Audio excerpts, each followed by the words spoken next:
Good morning, my dear students. Welcome to online classes. Now, we are going to see the second part of the first supplement reader, God Sees the Truth But Waits, written by Leo Tolstoy.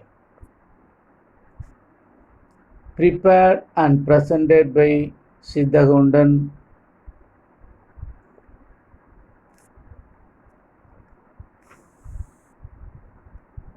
Actiono was put in prison. On inquiry made in Vladimir, the police were told that Aksionov was a good man, but he used to drink. Aksionov was charged with murder and robbing 25,000 rubles from the merchant. Aksionov's wife came to see him in prison with her two small children. On seeing him in prison dress and in chains, she fell down unconscious.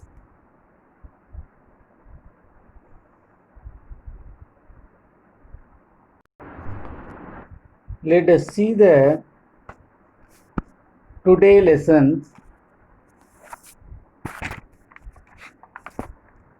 Go to the page number 26. Then she drew her children to her and sat down near him. She told him of things at home and asked about what had happened to him. He told her all and asked, "What can we do now?" "We must petition the Tsar not to be we must petition the Tsar not to let an innocent man perish." His wife told him that she had sent a petition to the Tsar, but it had not been accepted. Aksionov did not reply, but only downcast.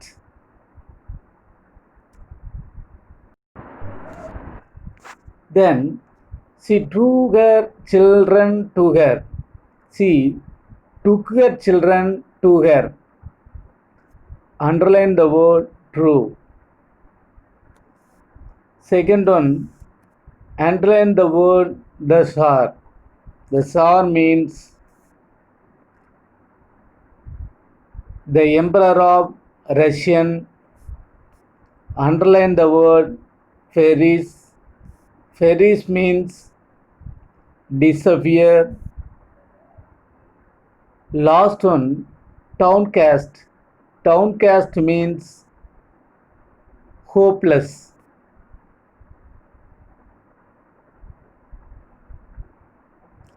Then his wife said, "It was not for nothing I dreamed your hair had turned grey. You remember, you should not have started that day." And passing her fingers through his hair, she said, "Vanya, dearest, tell your wife the truth. Was it not you who did it? So you too suspect me," said Aksionov. And hiding his face in his hands, he began to weep. Then a soldier came to say that the wife and children must go away. And Aksionov said goodbye to his family for the last time.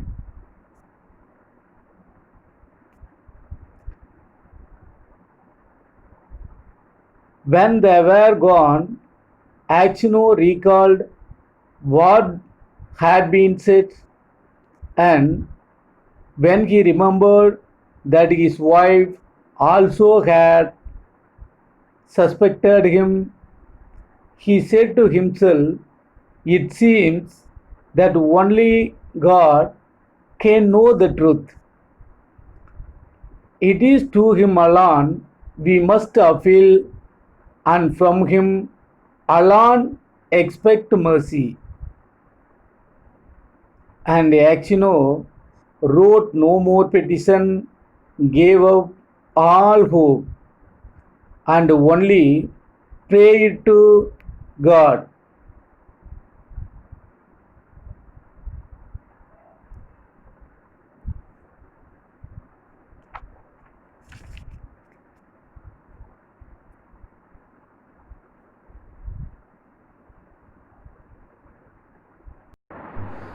Let us see the explanation. Acino's wife came to see her husband in prison. She had brought her small children with her. She told him that she had sent a petition to the Tsar, but it was rejected. On hearing this, Acino made no reply, but he looked downcast. Now, his wife reminded Acino of her dream and the warning given by her. She passed her fingers through his hair and talked to him gently. She insisted him to tell her the truth. She wanted to know if it was not he who had done the crime.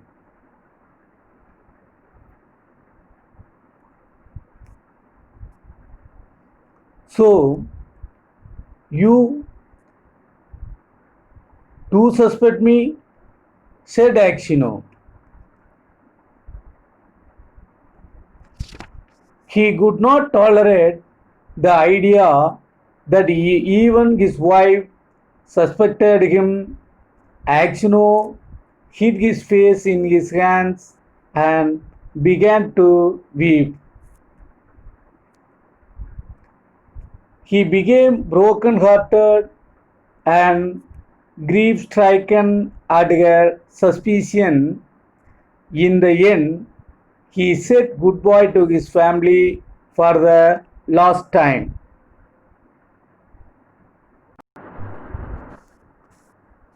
ஆக்சினோவினுடைய மனைவி சிறைச்சாலைக்கு வருகின்றாள். வந்து அவனை சந்திக்கின்றாள். அப்பொழுது அவள், நாம் இப்பொழுது என்ன செய்யலாம் அல்லது என்ன செய்ய முடியும் என்று வினவியதற்கு ஆக்சினோ, நாம் இப்பொழுது ரஷ்ய மன்னருக்கு கருணை மனுவை அளிக்கலாம் என்று கூறுகின்றான். அது மட்டுமல்ல, 1000 குற்றவாளிகள்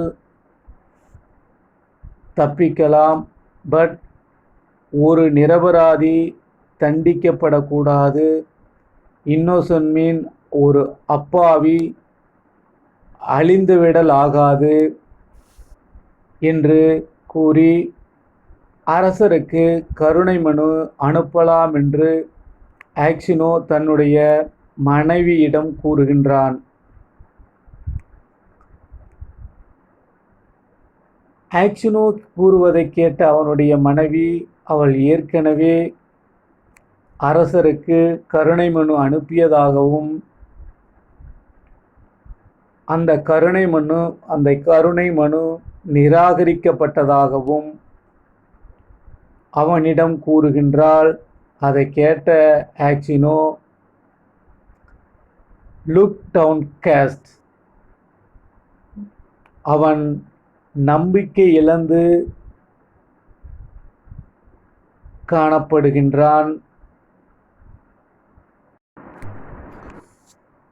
அவளுடைய மனைவி அவனிடம், அவனுக்கு நினைவில்லையா என்று கூறி அவன் பொருட்காட்சிக்கு சென்றபொழுது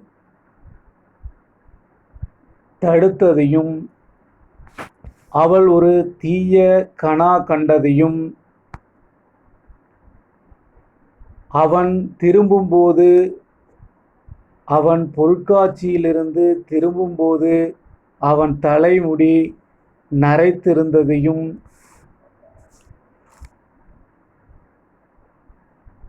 நினைவூட்டுகின்றாள். அவள் தன்னுடைய கணவனுடைய தலைமுடியை கோதி, "Vanya dearest, உண்மையை உங்கள் மனைவிக்கு கூறுங்கள், நீங்கள் இந்த கொலையை செய்யவில்லைதானே" என்று அவள் கேட்கின்றாள். அப்பொழுது ஆக்சினோ, "நீயுமா என்னை சந்தேகப்படுகின்றாய்?" என்று கூறி, hiding his face, hiding means covering, தன்னுடைய முகத்தை கையால் பொத்திக்கொண்டு அழத் தொடங்குகின்றான். அப்பொழுது ஒரு சோல்ஜர் அங்கு வந்து அவனுடைய மனைவி மற்றும் குழந்தைகளை சிறையிலிருந்து வெளியேற உத்தரவிடுகின்றான். ஆக்சினோ கடைசியாக தன்னுடைய குடும்பத்தினரிடமிருந்து விடை பெற்றான். அவர்கள் போனதற்கு பிறகு ஆக்சினோ அவள் என்ன சொன்னாள் என்பதையும், அவளுடைய மனைவி கூட அவனை சந்தேகிப்பதையும் நினைத்து பார்க்கின்றான். பின்பு அவனுக்குள்ளாகவே உண்மையை கடவுள் மட்டும் அறிவார் என்றும், அவரிடம் மட்டுமே முறையிட முடியும் என்றும், அவரிடம் மட்டுமே கருணையை எதிர்பார்க்க முடியும் என்றும் ஆக்சினோ தனக்குள்ளே கூறிக்கொள்கின்றான். ஆக்சினோ அதற்கு மேல் எந்த ஒரு கடிதங்களையும் எழுதவில்லை. அனைத்து நம்பிக்கைகளையும் இழந்துவிட்டான். கடவுள் மீது மட்டும் பற்றுக்கொண்டு கடவுளை பிரார்த்தனை செய்ய தொடங்குகின்றான். Let us see the paragraph. Actiono was condemned to be flogged and sent to the mines. So he was flogged with a knot, and when the wounds made by the knot were healed, he was driven to Siberia with other convicts. For 26 years, Actiono lived as a convict in Siberia. His hair turned white as snow, and his beard grey long, thin and grey. All his mirth went. He stooped, he walked slowly, spoke little, and never laughed, but often prayed.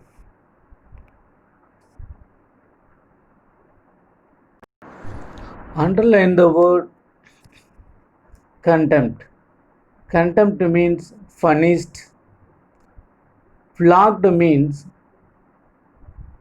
to feed with whip or sticks. Knot means something similar and itself and tightening it.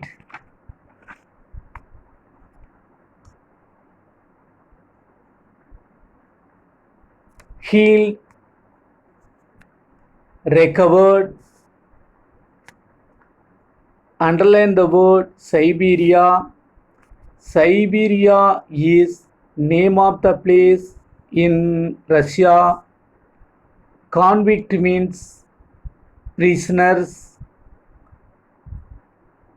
Mirth means happiness. Stooped means bent.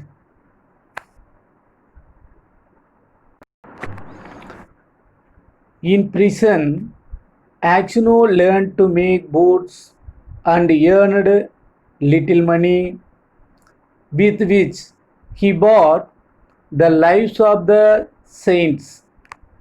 He read this book when there was light enough in the prison. And on Sundays in the prison church, he read the lessons and sang in the choir, for his voice was still good. Underline the words the lives of the saints. Saints means a person acknowledged as holy. The lives of the saints. This is name of the book. Underline the word prison, jail. Choir means an organized group of singers.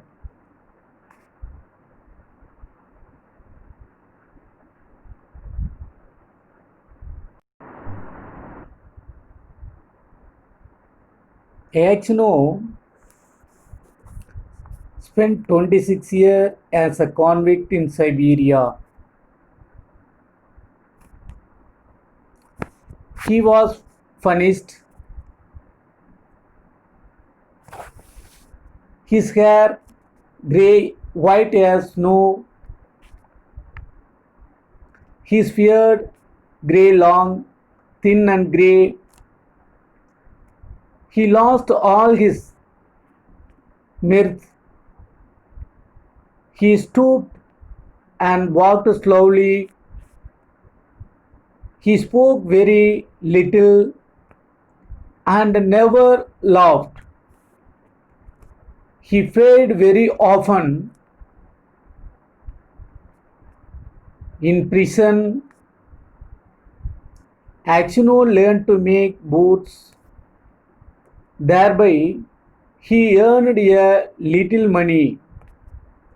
Using the money, he bought the lives of the saints.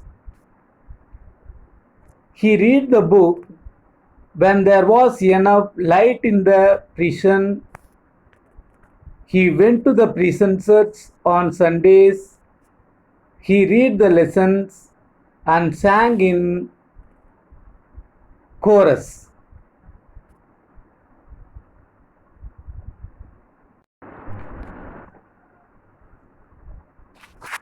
ஆக்சினோவுக்கு கடுமையான தண்டனை வழங்கப்படுகின்றது. அவன் சவுக்கால் அடிக்கப்பட்டு சுரங்கத்திற்கு அனுப்பப்படுகின்றான். அவன் கசையால் அடிக்கப்பட்டு முடிச்சுடைய not என்பது முடிச்சுடைய ஒரு கசையால் அடிக்கப்பட்டு அவன் காயங்கள் ஆறிய பிறகு அவன் சைபீரிய சிறைக்கு மற்ற கான்விக்ட் மற்ற கைதிகளுடன் அனுப்பப்படுகின்றான்.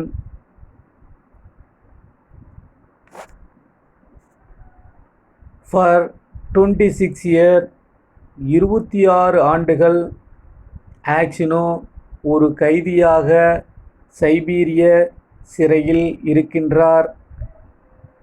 His hair turned white as snow.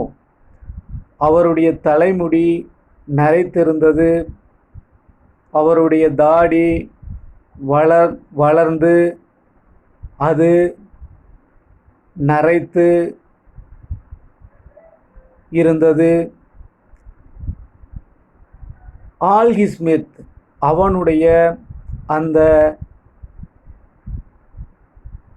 Happiness காணாமல் போனது. அவன் ஒரு முதுகு கூனுடைய மனிதனாக மாறியிருந்தான். மிகவும் மெதுவாக நடந்தான். குறைவாகவே பேசினான். சிரிப்பதை நிறுத்தினான். கடவுளை தொழ ஆரம்பித்தான். கடவுளிடம் பிரார்த்தனை செய்தான்.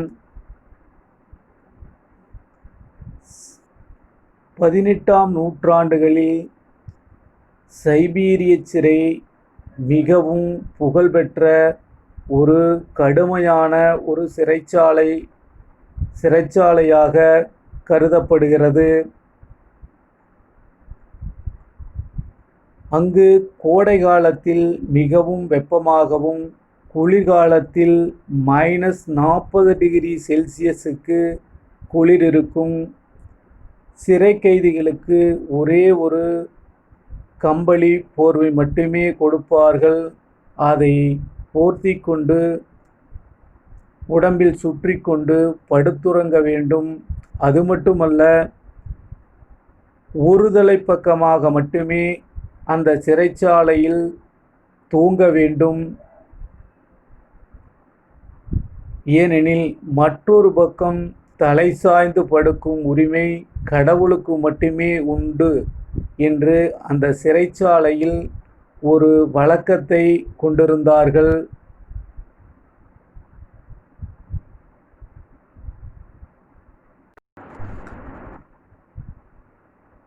இன் பிரிசன் என்பது ஜெயில். ஆக்சினோ சிறைச்சாலையில் எவ்வாறு பூட்ஸ் தயாரிப்பது என்பதை கற்றுக்கொண்டான். அதன் மூலம் சிறிது வருமானம் கிடைத்தது. அந்த வருமானத்தை வைத்து கொண்டு த லைவ்ஸ் ஆஃப் த செயின்ட்ஸ் என்ற புனிதர்களின் வாழ்க்கை அல்லது துறவிகளின் வாழ்க்கை என்ற ஒரு புத்தகத்தை வாங்கி அதை படித்தான். அதை படிக்கும் பொழுது அவனுடைய மனது இலகுவதாக உணர்ந்தான். அனைத்து ஞாயிற்றுக்கிழமைகளிலும் தேவாலயத்திற்கு சென்று படிப்பதிலும் மற்றவர்களுடன் சேர்ந்து பாடுவதிலும்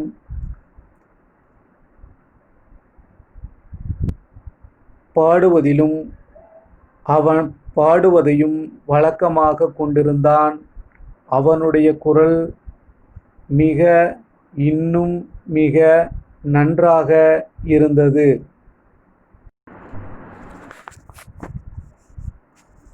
Prison authorities liked Acino for his meekness, and his fellow prisoners respect him.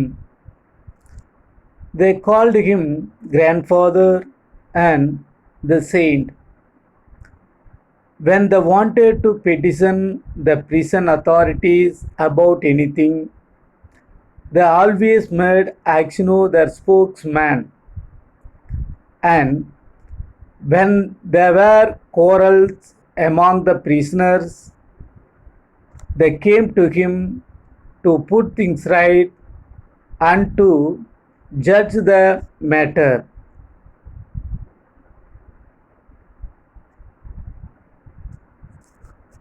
No news reached Acino from his home, and he did not even know if his wife and children were still alive.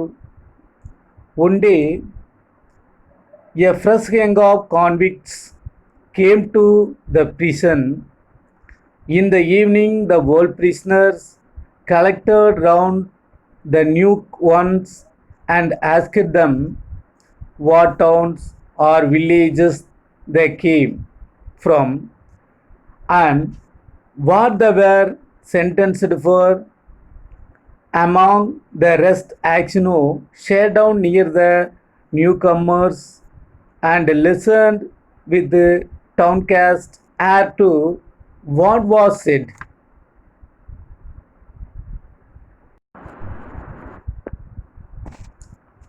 One of the new convicts, a tall, strong man of 60, with a closely cropped grey beard, was telling the others what he had been arrested for.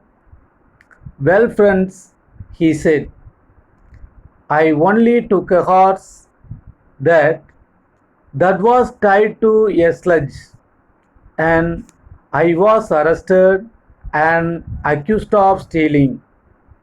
I said I had only taken it to get home quicker and had then let it go. Besides, the driver was a personal friend of mine. So I said it's all right. No, said they. You stole it. But how or where I stole it, they could not say. I once really did something wrong and ought by rights to have come here long ago. But that time I was not found out. Now I have been sent here for nothing at all. Yeah, but it's a lies. I am telling you, I have been to Siberia before, but I did not stay long. Where are you from? Asked someone.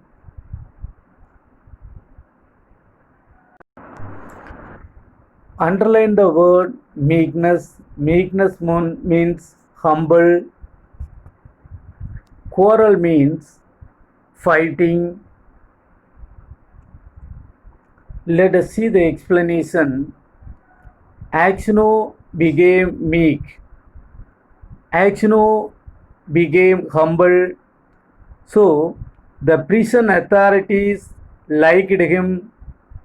His fellow prisoners called him grandfather and the saint. Axino became the spokesman and he settled their quarrels. One day, a fresh gang of convicts came to the prison. One of them was tall, strong man of 60.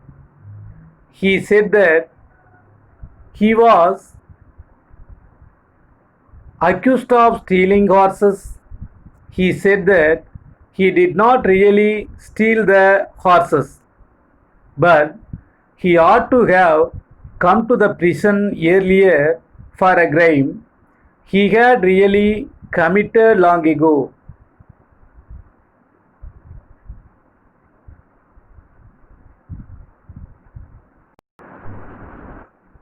சிறையில் ஆக்சினோ மிகுந்த சாதுவான ஒரு மனிதனாக மாறிவிட்டான். சிறைத்துறை அதிகாரிகளுக்கு அவனை மிகவும் பிடித்திருந்தது. அவனுடைய சக கைதிகள் ஆக்சினோவை கிராண்ட்ஃபாதர் என்றும் த செயின்ட் புனிதர் என்றும் கூறினர். சிறைத்துறை அதிகாரிகளிடமிருந்து எதையாவது பெற வேண்டுமெனில் அதை ஆக்சினோ மூலம் மற்ற கைதிகள் பெற்றுக்கொண்டார்கள். அல்லது தெரிவித்தார்கள். ஆக்சினோ ஸ்போக்ஸ்மேனாக அங்கு செயல்பட்டான். அது மட்டுமன்றி சக கைதிகளுக்கு இடையே கோரல்ஸ், சண்டை சச்சரவுகள் ஏற்பட்டால் அவர்கள் நேராக ஆக்சினோவிடம் வந்து அதற்கு தீர்வு காண முயற்சித்தார்கள்.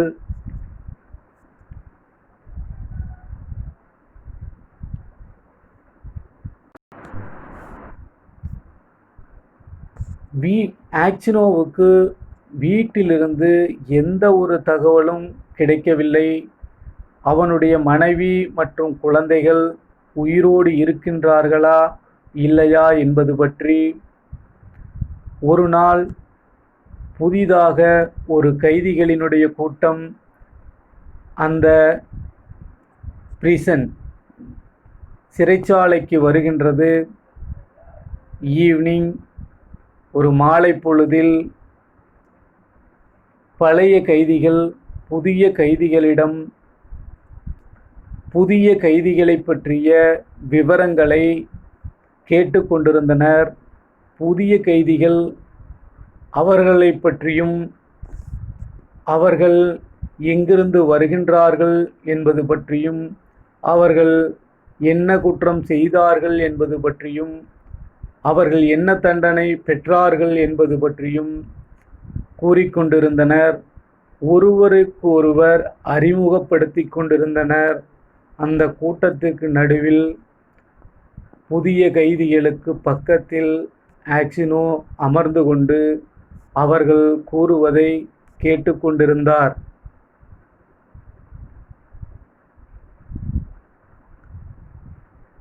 அப்பொழுது நியூ கன்விக்ட்ஸ் வந்த கைதிகளில் ஒருவன் மிக உயரமான 60 வயது மதிக்கத்தக்க நரைத்த முடி, அழகாக வெட்டப்பட்ட ஒருவன். அவன் எதற்காக கைது செய்யப்பட்டான் என்பதை கூறுகின்றான். அவன் ஒரு குதிரையை திருடியதாக, அவன் ஒரு குதிரையை குதிரை வண்டியிலிருந்து திருடியதாக குற்றம் சாட்டப்பட்டவன் என்றும், ஆனால் அவன் குதிரையை எடுத்துக்கொண்டு வேகமாக வீட்டிற்கு செல்ல வேண்டும் என்பதால் அந்த குதிரையை எடுத்துக்கொண்டு சென்றதாகவும், அந்த குதிரையினுடைய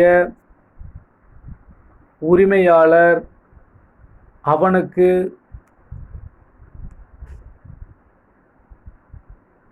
நண்பனாக இருந்தார் என்றும் கூறுகின்றான். Underline the word sledge.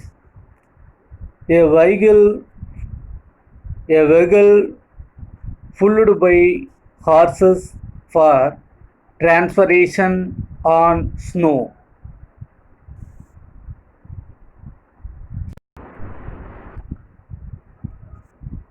அவர்கள் நான் என்னுடைய வீட்டிற்கு வேகமாக செல்ல வேண்டும் என்பதற்கு குதிரையை எடுத்ததாகவும், அது என்னுடைய நண்பனுடைய குதிரை என்றும், அதனால் தான் தவறு செய்யவில்லை என்றும் கூறினேன். ஆனால் அதற்கு காவலர்கள் இல்லை, நீதான் திருடினாய் என்று கூறினார்கள். சரி, நான் திருடியதாகவே இருக்கட்டும், எங்கே திருடினேன் என்று கூறுங்கள், எப்படி திருடினேன் என்று கூறுங்கள் என்று அவன் கேட்டதாகவும், அதற்கு காவலர்கள் எந்த பதிலையும் கூறவில்லை என்றும், ஆனால் ஒரு நாள் உண்மையிலேயே அவன் ஒரு மிகப்பெரிய தவறு செய்ததாகவும், அவன் இதற்கு முன்பாகவே இங்கு வந்திருக்க வேண்டியவன் என்றும், ஆனால் அப்பொழுது யாராலும் அவனை கண்டுபிடிக்க முடியவில்லை என்றும், இப்பொழுது ஒன்றுமே இல்லாத ஒரு விஷயத்திற்காக ஒரு பொய்யான ஒரு குற்றச்சாட்டிற்காக அவனை தண்டித்துள்ளனர் என்றும் கூறுகின்றான். அவன் ஏற்கனவே சைபீரிய சிறைக்கு வந்துள்ளதாகவும், ஆனால் அவன் நீண்ட நாட்கள் அங்கு தங்கியிருக்கவில்லை என்றும் கூறினான். அப்போது கூட்டத்தில் ஒருவன், நீ எங்கிருந்து வருகின்றாய் என்று அவனை பார்த்து கேட்கிறான். From Vladimir. My family are of that town. My name is Makar and they also call me Semenov. Aksionov raised his head and said, tell me, Semenov, do you know anything of the merchants Aksionov of Vladimir? Are they still alive? No of them. Of course, I do. Aksionovs are rich, though their father is in Siberia, a sinner like ourselves, it seems. As for you, granddad, how did you come here?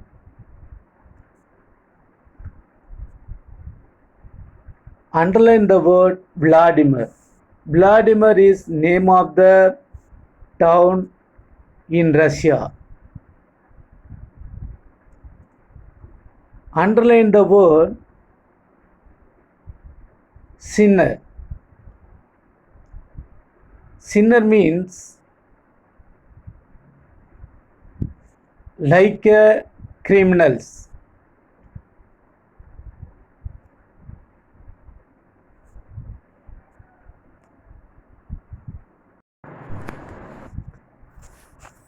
Seeing the next paragraph, Aksionov did not like to speak of his misfortune. He only sighed and said, for my sins I have been in prison these 26 years. What sins? Asked Makar Semenov. But Aksionov only said, well, I must have deserved it. He would have said no more, but his companions told the newcomers how Aksionov came to be in prison, how someone had killed a merchant and had put the knife among Aksionov's things. Aksionov had been unjustly condemned. Contempt means punished. Deserve means earned. Sins means crime. Here,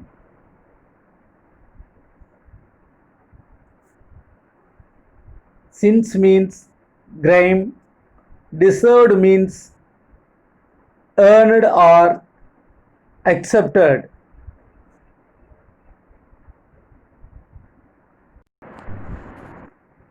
Convict was Makar.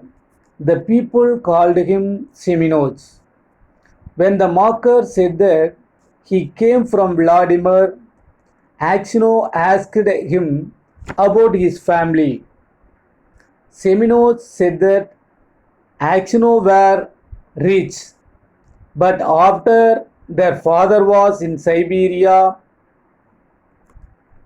when the Semenov made enquiries about the old man, Aksionov did not tell him anything, but other convicts disclosed everything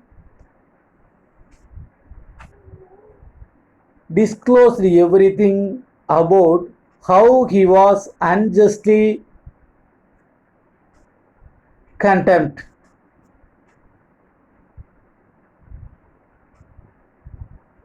Semenov made enquiries about the old man. Aksionov did not tell him anything, but other convicts disclosed everything about how he was unjustly condemned.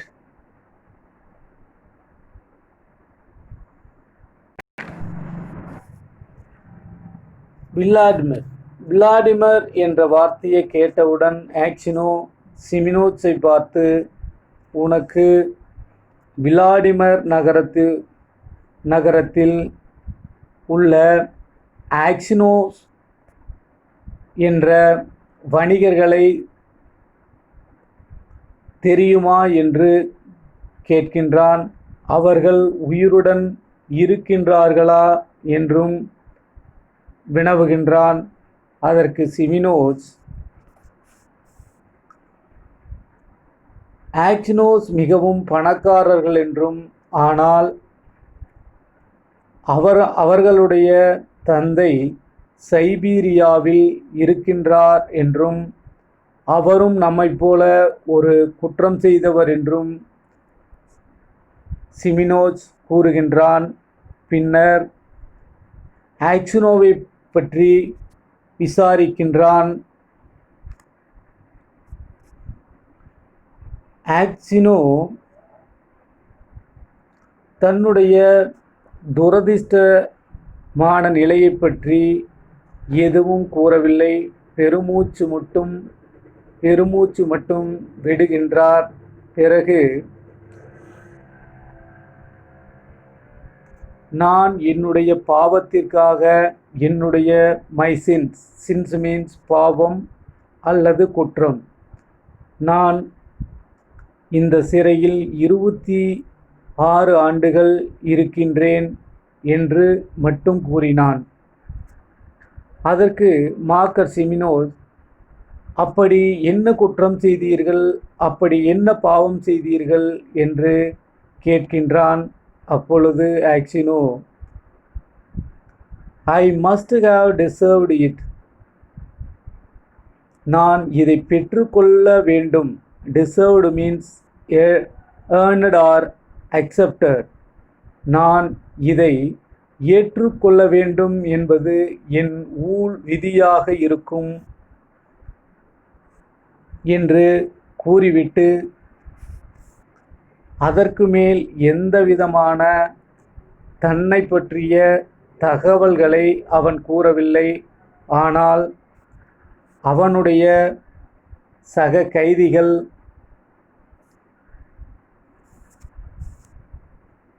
ஆக்சினோ எப்படி சிறைச்சாலைக்கு வந்தான் என்பது பற்றியும், எப்படி ஒரு வணிகனை கொன்றுவிட்டு அந்த கத்தியை ஆக்சினோவினுடைய பொருள்களுடன் வைத்து சென்றான் என்பதையும், ஆக்சினோ தவறான முறையில் தண்டிக்கப்பட்டார் என்பதையும் கூறுகின்றனர். When Marcus Simenos heard this, he looked at Actinos, slapped his own knee, and exclaimed, "Well, this is wonderful, really wonderful. But how would you have grown, granddad?" The other asked him why he was so surprised and where he had seen Actino before. But Marcus Simenos did not reply. He only said, "It is wonderful that we should meet here, lads." Lads means companions or youngers. These words made Actino wonder whether this man knew who had killed the merchant. So he said, "Perhaps, Simenos, you have heard of that affair, or maybe you have seen me before. How could I help hearing? The world full of rumors, but it is long time ago, and I have forgotten what I heard." Perhaps you heard who killed the merchant? Asked Acino.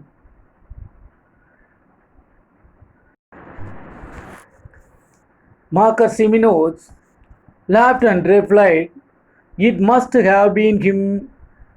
In whose bag the knife was found? If someone else hid the knife there, he is not a thief till he is caught. He is not a thief till he is caught." Yes, the saying is, how could anyone put a knife into your bag while it was under your head? It would surely have woke you up.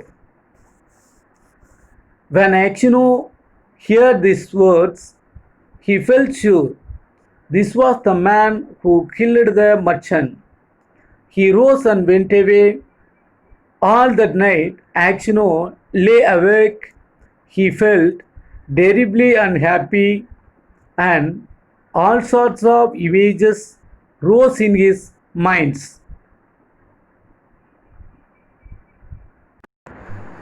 Let us see the explanation.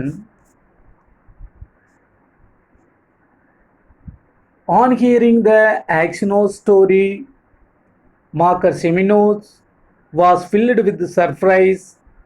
He exclaimed that Acino had grown very old. Now, other convicts asked him whether he had seen Acino before, but Simenos did not refuse it.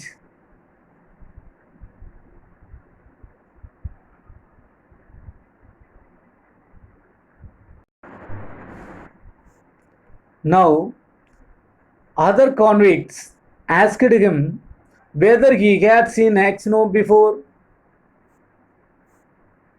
but Simenos did not reply and refused it.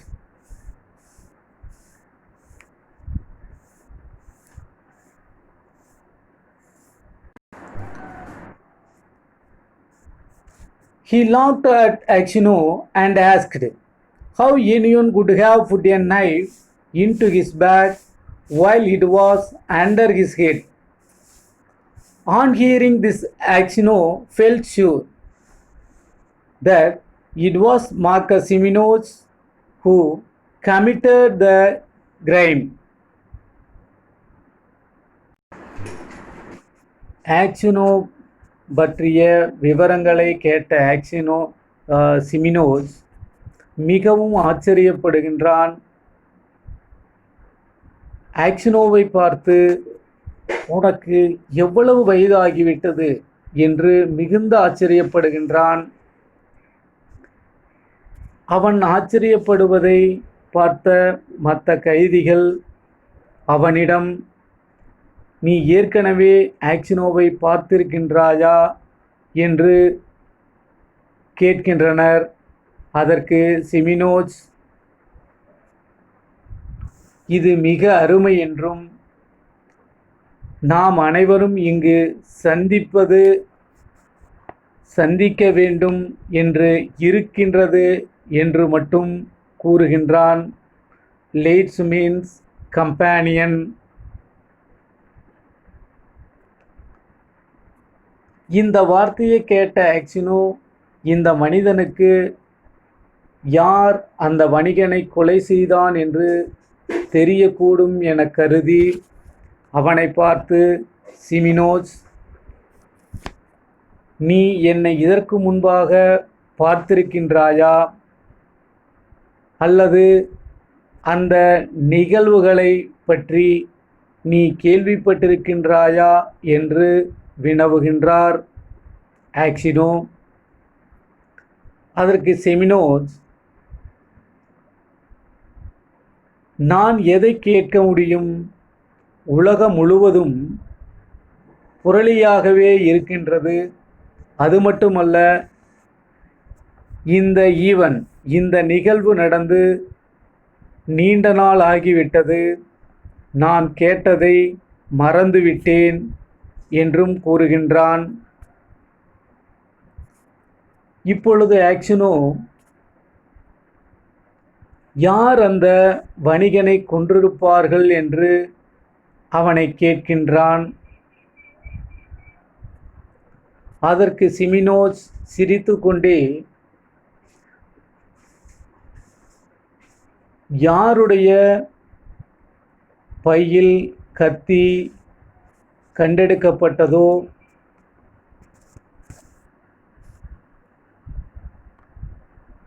எவ்வாறு ஒருவன் கொலை செய்துவிட்டு இன்னொருவனுடைய பையில் கத்தியை மறைத்து வைக்க முடியும் என்றும்,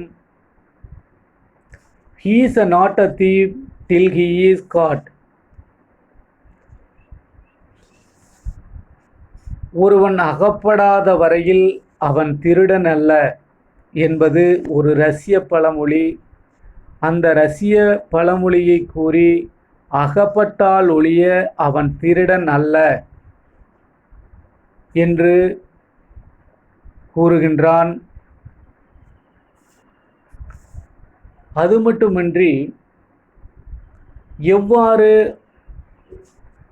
அடுத்தவருடைய பைகளில் இன்னொருவன் கத்தியை கொண்டு போய் வைக்க முடியும் என்றும், அதுவும் ஆக்ஷனோ அவனுடைய தலைக்கு அடியில் வைத்து கொண்டிருந்த அந்த பையில் எப்படி மற்றொருவன் கத்தியை வைக்க முடியும் என்றும் கேள்வி எழுப்பி அந்த கொலையை ஆக்ஷனோதான் செய்திருக்க வேண்டும் என்று கூறுகின்றான்.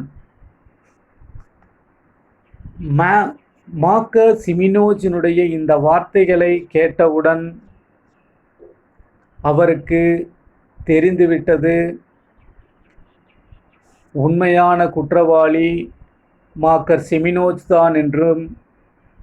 உடனே அங்கிருந்து அவர் கிளம்பி செல்கின்றார். எவ்வாறு ஆக்ஷனோ இதை உணர்கிறார் என்றால், அந்த பையை தலைக்கு வைத்து உறங்கியது வேறு யாருக்கும் தெரியாது, அவருக்கு மட்டுமே தெரிந்த உண்மை. அப்படி இருக்கும் பொழுது மார்க்கஸ் சிமினோஸ் உன்னுடைய தலைக்கடியில் வைத்திருந்த பையில் யார் கத்தியை வைக்க முடியும் என்று வினவிய போது, கண்டிப்பாக இவன்தான் அதை செய்திருக்க வேண்டும், இவன்தான் குற்றவாளி என்று முடிவுக்கு வருகின்றான்.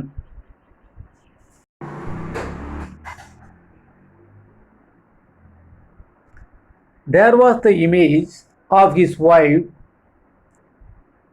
Yes, he was when he parted from her to go to the fair.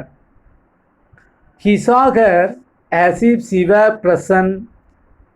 Her face and her eyes rose before him. He heard her speak and laugh.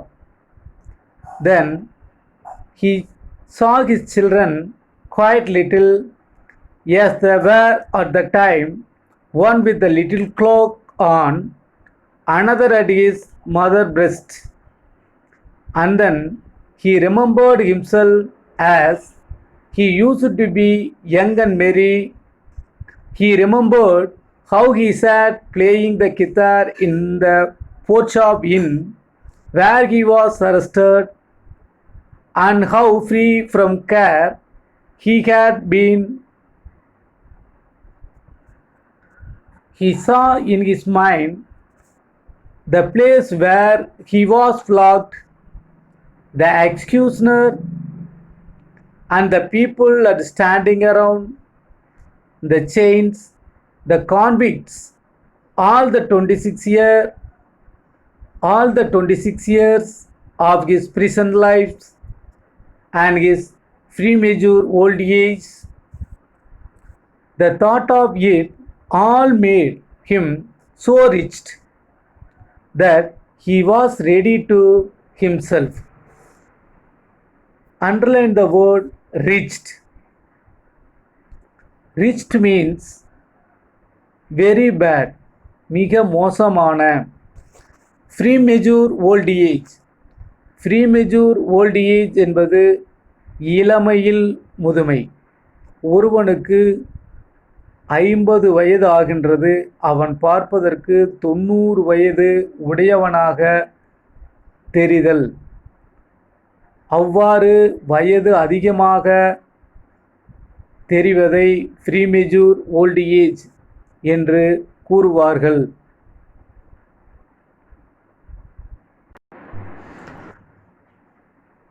Let us see the explanation. He thought of his wife when he took leave of her to go to the fair. He remembered her speech, laughter, and his children who were too small.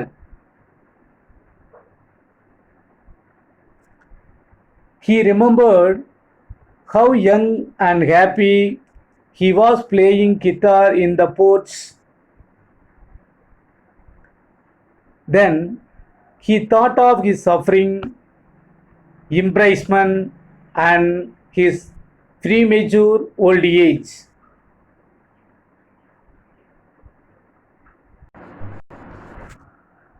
இப்பொழுது பழைய நினைவுகள் ஆக்சினோ கண்முன் நிழலாடுகின்றது. அவன் தன்னுடைய மனைவியிடம் இருந்து விடைபெற்று பொருட்காட்சிக்கு சென்றதும் அப்பொழுது அவளுடைய கனவு பற்றியும் அவள் தடுத்தது பற்றியும் அவளுடைய முகமும் அவளுடைய கண்களும் அவன் முன் நிழலாடுகின்றது.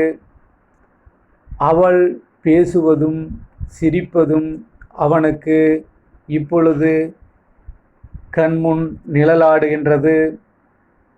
அவன் விட்டு செல்லும்போது ஒரு குழந்தை சின்ன குழந்தையாகவும் மற்றொரு குழந்தை பால்மணம் மாறாத அவனுடைய மனைவியின் மடியில் இருந்ததையும் அவன் தன்னுடைய இளமை காலத்தில் யங் அண்ட் மெரி மீன்ஸ் வெரி ஹாப்பி, எவ்வாறு அவன் மகிழ்ச்சியாக இருந்தான் என்றும் கைது செய்யப்படுவதற்கு முன்பு அவன் ஒரு ஹோட்டலில் எவ்வாறு சந்தோஷமாக இசைக்கருவியை வாசித்து கொண்டிருந்தான் என்றும்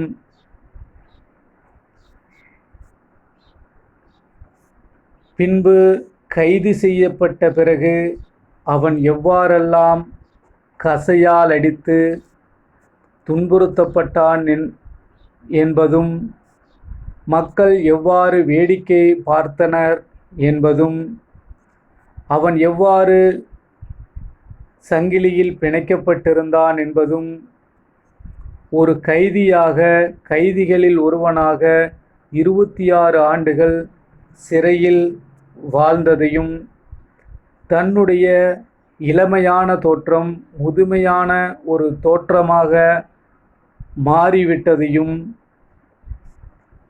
மாறிவிட்டதும் அவன் கண்முன் நிழலாடுகின்றது.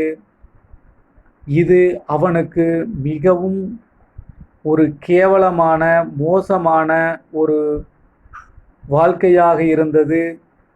அதனை நினைத்து அவன் தற்கொலை செய்து கொள்வதற்கு கூட தயாராக இருந்தான்.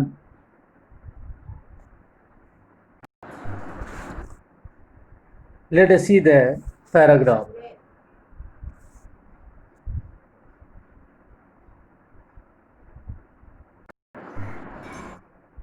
And it is all that villain's doing, thought Acino.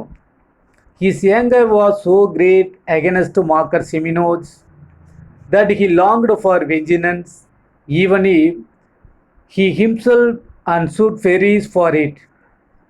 He kept repeating prayers all night, but he could not get no peace. During the day, he did not go near Marker Seminoles, nor even look at him. A fortnight He fasted in his way. Actiono could not sleep at night, and he was so miserable that he did not know what to do.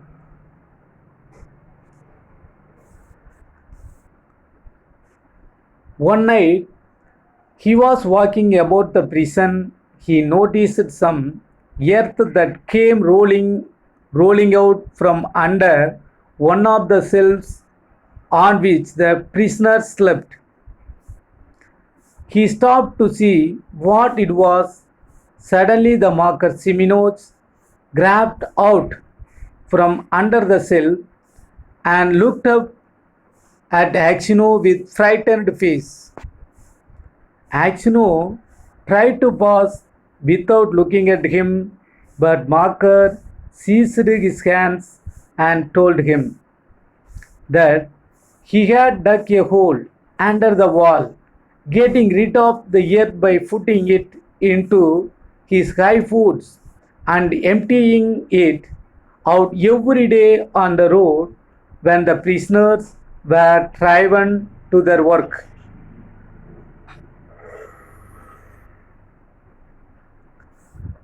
Just you keep quiet, old man, and you shall get out. If you flap, they will flog the life out of me, but I will kill you first. Axino trembled with anger as he looked at his enemy. He drew his hand away, saying, I have no wish to escape, and you have no need to kill me. You killed me long ago. As to telling of you, I may do so or not. Yes, God shall direct.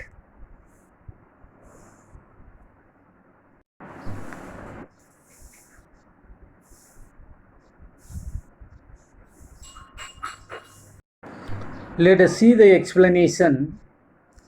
Axno was so angry with the villain Marker Seminos that he wanted to kill him for vengeance. He did not like to have a look at him. Axno would not sleep at night. He became miserable. Underline the word miserable and fortnight. Fortnight means 15 days or 2 weeks.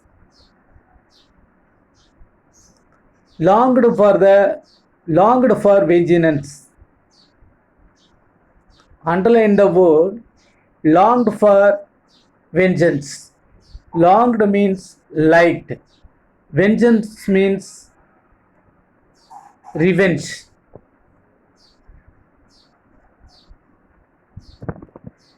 One night, he saw some earth rolling out from shelf.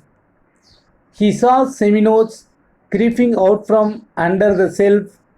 Seminos was digging a hole under the wall and emptied the earth every day by hiding it in his high boots.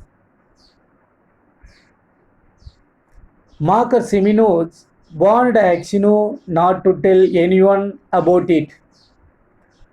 If he tried to tell it, Seminos would kill Axino. On hearing this, Axino trembled with anger. He said that he did not like to get away from prison along with Seminos. He also said that he was not afraid of being killed. Seminos had killed him long before.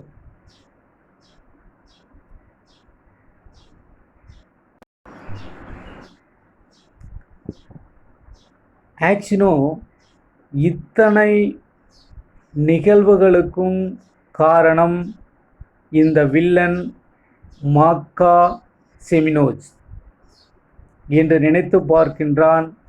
அவனை எப்படியாவது பழிதீர்க்க வேண்டும் என்று ஏங்குகின்றான்.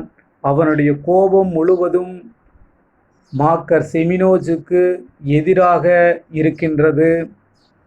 அதனால் தன்னுடைய வாழ்க்கை அழிந்தாலும் பரவாயில்லை, இவனை பழிக்கு பழி வாங்க வேண்டும் என்று நினைக்கின்றான்.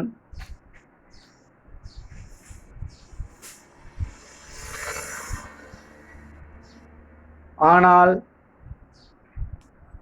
அவனுக்கு நிம்மதி கிடைக்கவில்லை. அவன் மாக்கர் சிமினோஸை பார்ப்பதை தவிர்த்தான். அவனுக்கு அருகில் செல்வதை நிறுத்தினான். Fortnite passed. 2 வாரங்கள் அல்லது 15 நாட்கள் கடந்தது. ஆக்சினோவினால் சரியாக தூங்க முடியவில்லை. அதற்கான காரணம் என்ன, என்ன செய்ய வேண்டும் என்பது பற்றி அவனுக்கு தெரிந்திருக்கவில்லை. ஒரு நாள் இரவு ஆக்சினோ சிறையில் நடந்து கொண்டிருந்தார். அப்பொழுது மண் மேலே வருகின்றது. கைதிகள் இருக்கக்கூடிய ஒரு அறையிலிருந்து மண் மேலே வருகின்றது. அதை கவனித்த ஆக்சினோ அங்கே நின்று அதை என்னவென்று பார்க்கின்றார். அந்த சமயத்தில் மாக்கர் சிமினோஸ் ஒரு குழியிலிருந்து செல்ஃபுக்கு அடியில் இருக்கக்கூடிய ஒரு ஓட்டை வழியாக வெளியே வருகின்றான். வெளியே வந்தவன் ஆக்சினோவை பார்த்து மிரட்சி அடைகின்றான். ஆக்சினோ அவனை தவிர்த்து செல்ல முயன்றபோது அவனுடைய கையை பிடித்து கொண்டு அவன் ஒரு சுரங்கப்பாதை அமைப்பதாகவும் அதன் மூலம் தப்பிக்க நினைப்பதாகவும் அவன் இங்கிருந்த சுரங்கப்பாதை அமைக்கக்கூடிய சுரங்கப்பாதை அமைக்கும்போது வரும் மண்ணை அள்ளுவதற்கும் அதை கொண்டு போய் கொட்டுவதற்கும் பூட்ஸை பயன்படுத்துவதாகவும் கூறுகின்றான். செல்ல முயன்ற ஆக்சினோவை தடுத்து, இந்த இரகசியத்தை நீ வெளியே கூறினால் சிறை அதிகாரிகள் என்னை சவுக்கால் அடித்தே கொன்றுவிடுவார்கள். ஆனால் அதற்கு முன்பாக உன்னை நான் கொன்றுவிடுவேன் என்று எச்சரிக்கின்றான். ஆக்சினோ பயத்துடனும் கோபத்துடனும் அவனை பார்க்கின்றான். பின்னர் அவன் பிடித்த கையை விடுவித்துக் கொள்கின்றார். மேலும் அவனுக்கு இந்த சிறைச்சாலையிலிருந்து தப்பிச் செல்வதற்கான எந்த எண்ணமும் இல்லை என்றும், சிமினோஸ் அவனை ஆக்சினோவை கொல்ல வேண்டிய அவசியம் தேவை இல்லை என்றும், ஏனெனில் அவன் ஏற்கனவே ஆக்சினோவை கொன்றுவிட்டதாகவும், இந்த இரகசியத்தை வெளியிடுதல் அல்லது வெளியிடாதது என்பது கடவுளின் சித்தமாக இருக்கும் என்று கூறிவிட்டு சென்று விடுகின்றான்.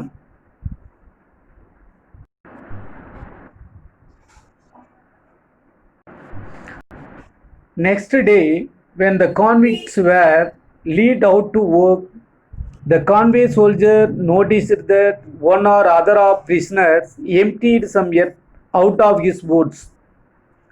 The prison was searched and the tunnel found. Governor came and questioned all the prisoners to find out who had dug the hole. They All denied any knowledge of it. Those who knew would not betray Marcus Semenus, knowing he would be flogged almost to death. At last, the governor turned to Axino, whom he knew to be a just man. He knew to be a just man and said, "You are truthful, old man. Tell me, before God, who dug the hole?" Macassiminos stood as if he were quite unconcerned, looking at the governor, and not so much as glancing at Axino. Axino's lips and hands trembled, and for a long time he could not utter a word. He thought, "Why should I screen him who ruined my life? Let him pay for you. Let him pay for what I have suffered. But if I tell, they will probably block the life out of him, and maybe I suspect him wrongly. And after all, what good would it be to me?"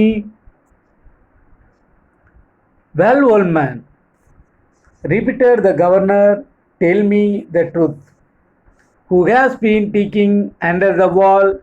Axino glanced at Marcus Semenus and said, "I can't say, Your Honor. It is not God's will that I should tell. Do what you like with me. I am in your hands." However much the governor tried, Axino would say no more, and so the matter had to be left. The next day, the emptying of earth came to light. The tunnel was discovered. Governor came and questioned everyone. No one was ready to betray Semenus because he would be flogged the earth. He would be flogged to death if truth came out. At last, the governor asked Axino to tell the truth. Axino refused to tell anything about Marcus Semenus, and the matter had to be left.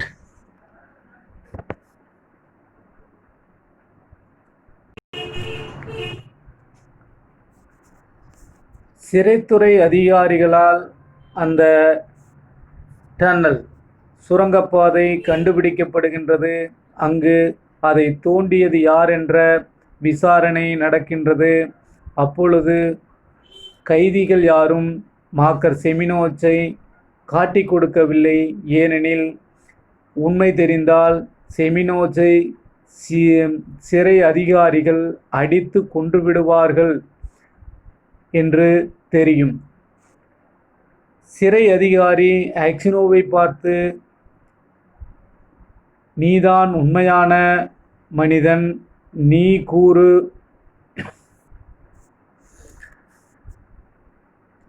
இந்த சுரங்கத்தை அமைத்தது யார் என்று கடவுள் மீது ஆணையிட்டு கூறு" என்று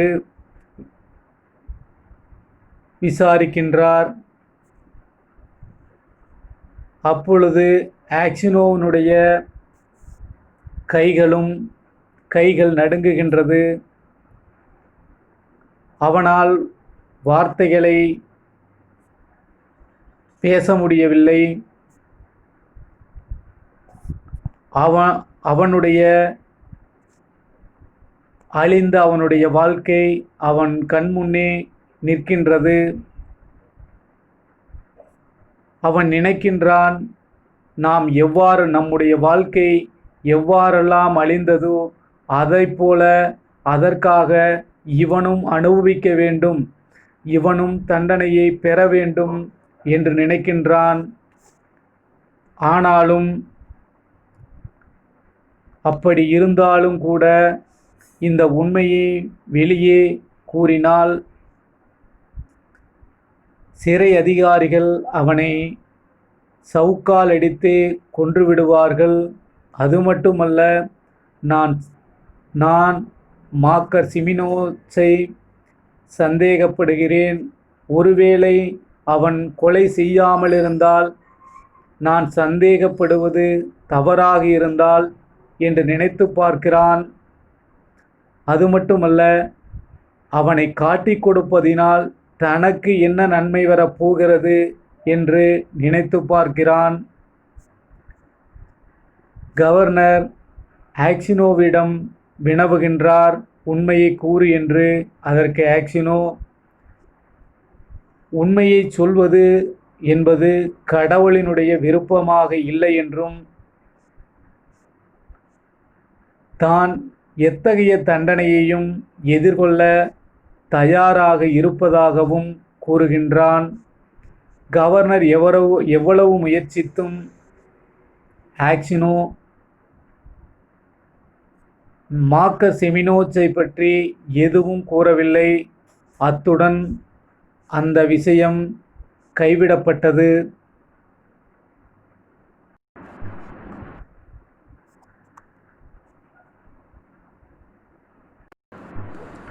That night, when Axino was lying on his bed and just beginning to doze, someone came quietly and sat down on his bed. He peered through the darkness and recognized Mocker. "What more do you want of me?" asked Axino. "Why have you come here?" Mocker Siminos was silent. So Axino sat up and said, "What do you want? Go away, or I will call the god."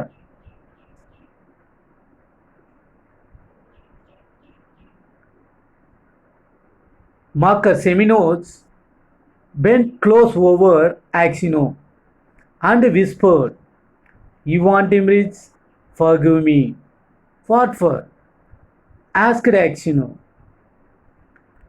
"It was I who killed the merchant and hid the knife among your things. I mean to kill you too. I mean to kill you too. But I heard a noise outside. So I hid the knife in your bag and escaped out of the window."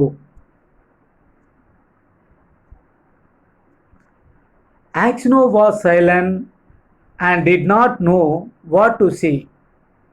Marcus Seminos slid off the bedcell and knelt upon the ground. "Ivan Dimrich," said he, "forgive me. For the love of God, forgive me. I will confess that it was I who killed the merchant, and you will be released and can go to your home." "It is easy for you to talk," said Axino, "but I have suffered for you this 26 years. Where could I go to now? My wife is dead, and my children have forgotten. My children have forgotten me. I have nowhere to go." Let us see the explanation. Axino was on his bed. Someone came quietly and sat down on his bed. In the darkness, Axino recognized Mocker. Axino sat up and wanted Mocker to go. Otherwise, he would call the god. Marcus Seminos bent close over Axino and begged for forgiveness. Marcus Seminos told Axino that it was he who killed the merchant and hid the knife into Axino luggage. Seminoles prayed to Axino to forgive him.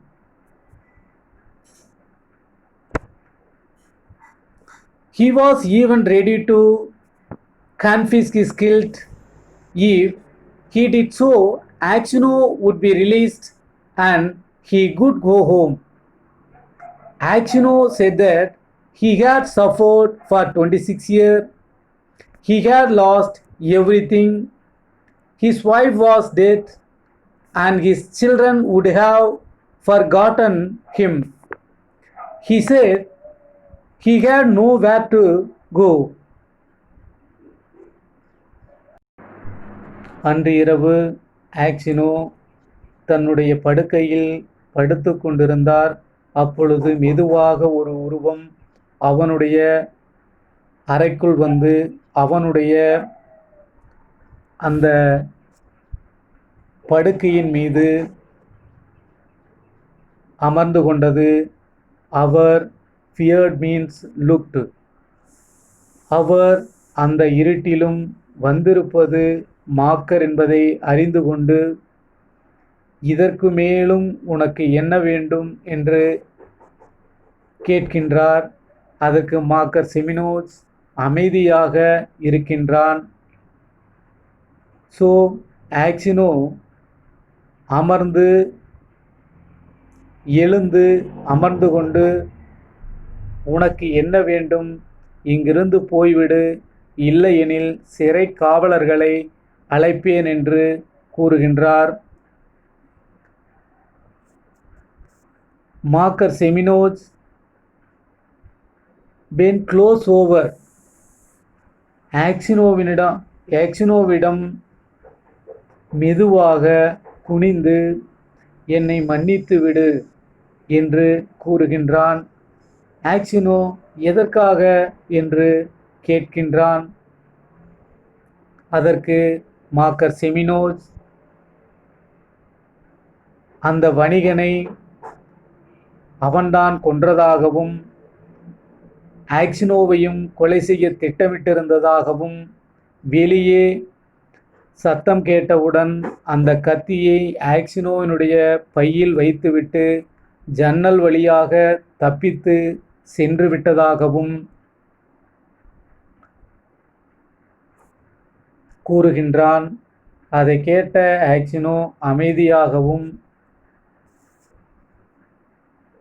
என்ன சொல்வதென்று தெரியாமலும் இருக்கின்றார்.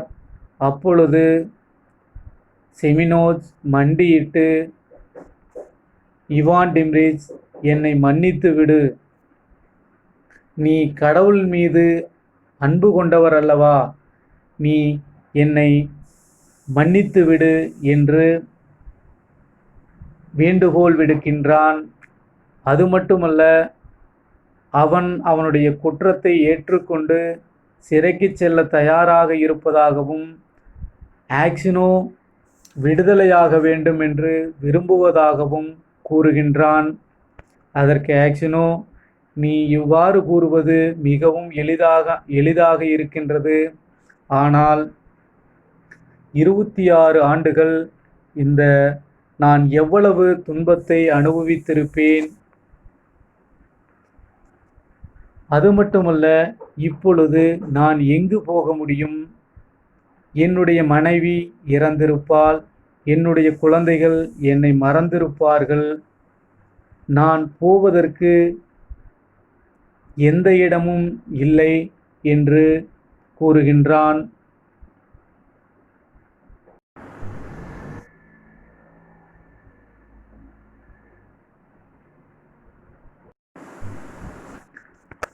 Marker Siminos did not rise but beat his head on the floor. Ivan Dimrich, forgive me, he cried. When they flogged me with the knot, it was not so hard to fear. Yes, it is to see you now. You had pity on me and did not tell, for Christ's sake, forgive me. Rich that I am. And he began to sob. When Axino heard him sobbing, He too began to weep.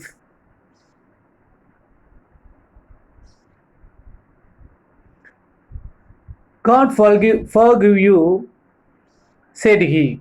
Maybe I am 100 times worse than you. And these words, his heart grey light, and longing for home left him. He no longer had any desire to leave the prison, but only hoped for his last hour to come. In spite of what Axino had said, Marker Seminos confessed his guilt, but when the order for his release came, Axino was already dead.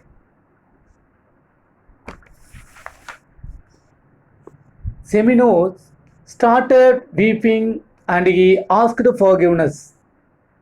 On seeing this, Axino too began to weep.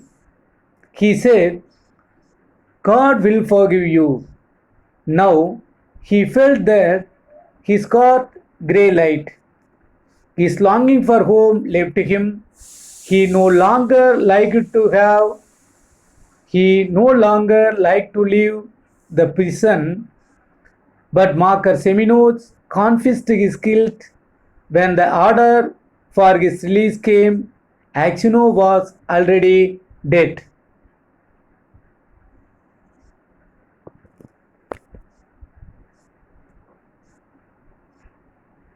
Marker செமினோஸ் மண்டியிட்டு தன்னை மன்னித்து விடும்படி ஆக்சினோவிடம் அழுகின்றான். அவன் மேலும், நான் முடிச்சு கொண்ட சவுக்கால் அடி வாங்கிய போது ஏற்பட்ட துன்பத்தை விட உன்னை பார்க்கும் பொழுது அதிகப்படியான ஒரு துன்பம் எனக்கு ஏற்படுகின்றது.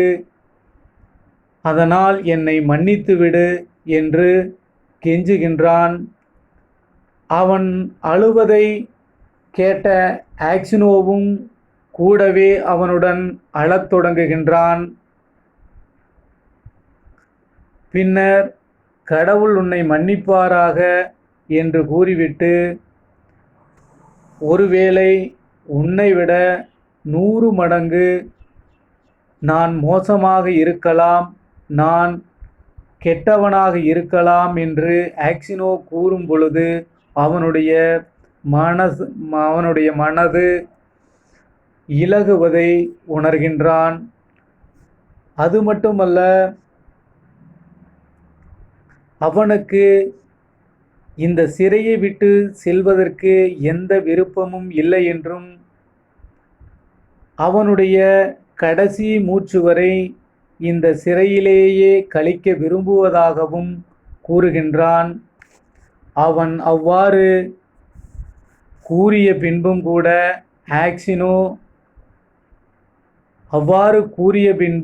கூட செமினோஸ் தன்னுடைய குற்றத்தை ஒப்புக்கொண்டு ஆக்சினோவை விடுதலை செய்யுமாறு கேட்டுக்கொள்கின்றான். ஆக்சினோவினுடைய விடுதலைக்கான அந்த உத்தரவு வருவதற்கு முன்பாகவே ஆக்சினோ இறந்து விடுகின்றார்.